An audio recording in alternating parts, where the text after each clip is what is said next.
రాష్ట్రం కోసం పనిచేస్తున్నాం. రియాక్షన్ ఏదైనా జరుగుతున్నప్పుడు వెంటనే రియాక్ట్ అవ్వగల శక్తి ఉంది, స్పందించే శక్తి ఉంది చంద్రబాబు. కానీ ఆలోచనలు ఆయన వెళ్తూ ఉంటే ఇవాళ ఏం మాట్లాడతారు వైఎస్ఆర్ పార్టీ వాళ్ళు? ఏం చేశారు మీరు? ఐదేళ్ళు రాష్ట్రం నా నియోజకవర్గంలో అడుగు ఏం చేశాడు? ఈ మధ్య ఒక ఆయన మరుగుతూ ఉన్నాడు, మా పాపం ఓడిపోయిన ఆయన, కుక్కలు మరిగినట్టు మరుగుతూ ఉన్నారు. ఏం చేశారు మీరు? నియోజకవర్గంలో ఆయన అభివృద్ధి చేశారా? మట్టి మశానం అంతా దోచుకుపోయారు, హౌసింగ్లోకి దోచుకున్నారు, జగనన్న కాలనీ పేరుతో దోచుకున్నారు. ఇప్పుడు జగనన్న కాలనీకి వేల కోట్లు ఖర్చు పెడితే కానీ ఇన్ఫ్రాస్ట్రక్చర్ వచ్చే పరిస్థితి లేదు. టిడ్కో ఇళ్ళు ఇవ్వలా మీరు. పార్టీ రంగు వేశారు, ఒక రంగు. ఏం చేశారు మీరు? పిల్లల పాఠ్య పుస్తకాల్లో నీ బొమ్మ. ఇవాళ రైతు పాస్ పుస్తకాలు వచ్చినాయి ఈ ప్రభుత్వంలో. ఎలా వచ్చినాయి? రాజముద్రలో వస్తున్నాయి. ఆసుపత్రుల మీద నీ బొమ్మ ఏంటో దుర్మార్గుడా. పిల్లల గోచీల మీద నీ బొమ్మలు ఏంటో దుర్మార్గుడా. కోడిగుడ్ల మీద నీ బొమ్మ ఏంటో దుర్మార్గుడా. పిచ్చ పట్టుకుంది, పేర్ల పిచ్చ, బొమ్మల పిచ్చ పట్టుకొని అది రాష్ట్రానికంతా పామాలని చూస్తూ ఉన్నాడు. అందుకనే చెబుతున్నాం, ఈ రాష్ట్ర ప్రభుత్వం పనిచేస్తూ ఉంది. చెప్పడానికి చాలా ఉన్నాయి, లిస్టులే మీకు ఇస్తాం. ఏదైతే చెప్పామో హామీలన్నీ అమలు చేస్తూ ఉన్నాం, హామీలను అమలు చేస్తున్నాం. ఇవాళ సీఎం రిలీఫ్ ఫండ్ 3 కోట్లకు చేరింది. రాజమండ్రి రూరల్ నియోజకవర్గంలో ఈ రోజుతోటి 3 కోట్లకు చేరింది. 5 ఏళ్లలో ఎంతమందికి ఇచ్చావు? పోనీ రూరల్ నియోజకవర్గమే లెక్కేద్దాం, రాష్ట్రంలో పక్కన పెట్టి ఎంతమందికి సీఎం రిలీఫ్ ఫండ్ సహాయ నిధి అందిందని నేను అడుగుతా ఉన్నాను.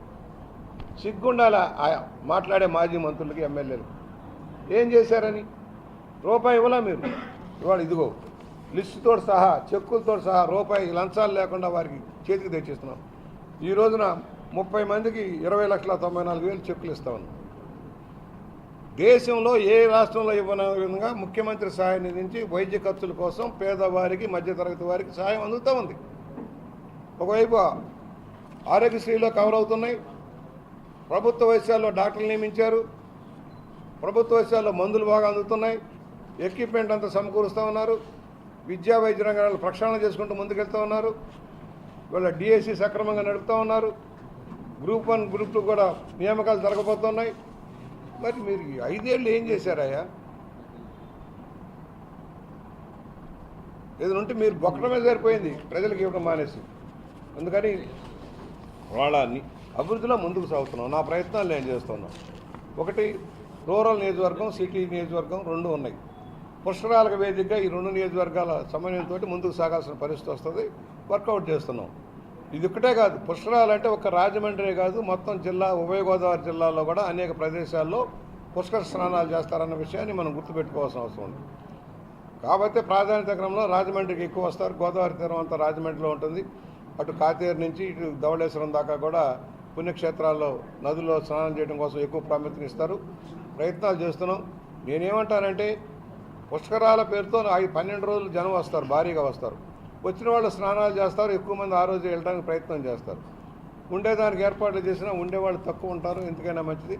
కాకపోతే నగరానికి ఏం జరుగుతుంది, చుట్టుపక్కల ఏం జరుగుతుంది, పుష్కరాల పేరుతో డెవలప్మెంట్ జరగాలనేది మన ఉద్దేశం. మొన్న ఏదైతే యూపీలో జరిగిన ఉత్సవాలకి బ్రహ్మాండంగా రాష్ట్ర ప్రభుత్వం ఏర్పాటు చేసింది, కేంద్ర సహకారం చేసింది. మనం కూడా కేంద్ర సహకారం అడుగుతున్నాం. కేంద్ర సహకారంతో ఒక మౌలికమైన సదుపాయాలు కల్పించాలని, ఒక డ్రైనేజ్ వ్యవస్థను కానీ, గోదావరి ప్రక్షాళన కానీ ఇవన్నీ జరగాలంటే కేంద్ర సహకారం కూడా అవసరం. కొంత మాస్టర్ ప్లాన్ రోడ్లు కూడా ఇంప్లిమెంట్ చేయాల్సిన అవసరం ఉంది. మౌలిక సదుపాయాలు కల్పించాలి. మన దురదృష్టం ఏంటంటే భూముల ఖరీదు ఎక్కువ అవటం వల్ల పరిశ్రమలు రావటంలా. మీరు అడుగుతారు, అన్ని పరిశ్రమలు రాయలసీమకి వెళ్తున్నాయి, ఉత్తరాంధ్రకి వెళ్తున్నాయి, మనకేమిటంటే మేము అనుకుంటున్నాం, మనకు రావాలని కోరుకుంటున్నాం. ఎవరైనా వెళ్తే ఒక ఎకరం భూమికి సేకరణకు వెళ్తే వెంటనే కోర్టుకు వెళ్ళిపోతున్నారు. కన్సర్వేటివ్ మనస్తత్వంలో ఉన్నాం మనమంతా కూడా. భూమి సేకరణ కష్టమైపోతుంది, కోర్టులో ఉన్నాయి. ఓ 250 ఎకరాల దాకా నేను చూస్తే అవన్నీ కోర్టులో ఉన్నాయి. ఎట్లా విడిపించుకొని డెవలప్మెంట్ చేయాలని ప్రయత్నం చేస్తున్నాం. ల్యాండ్ బ్యాంక్ విషయంలో నా అంత ఆలోచన ఎవరికి ఉండదు. రాజమండ్రి చుట్టుపక్కల ఎక్కడెక్కడ ఏది ఉందో పులప్ చేస్తూ ఉన్నాం. భూమి ఉంటే పరిశ్రమ సంస్థలు వస్తాయి. ఇప్పుడు నా దగ్గర 3-4 సంస్థలు పెట్టాము, ఇంకా 2-3 సంస్థలు వస్తూ ఉన్నాయి. భూమి మార్కెట్ అనుగుణంగా క్రియేట్ చేసాం కనుక మనం ఇన్ఫ్రాస్ట్రక్చర్ వస్తుంది. ఇప్పుడు 12 కోట్లతో ప్రాజెక్ట్ చేస్తున్నాం తెలుగు యూనివర్సిటీలో. తెలుగు యూనివర్సిటీ ఇంకా భూమి కావాల్సి వస్తుంది. నిన్న 75 లక్షల రూపాయలతో ప్రభుత్వం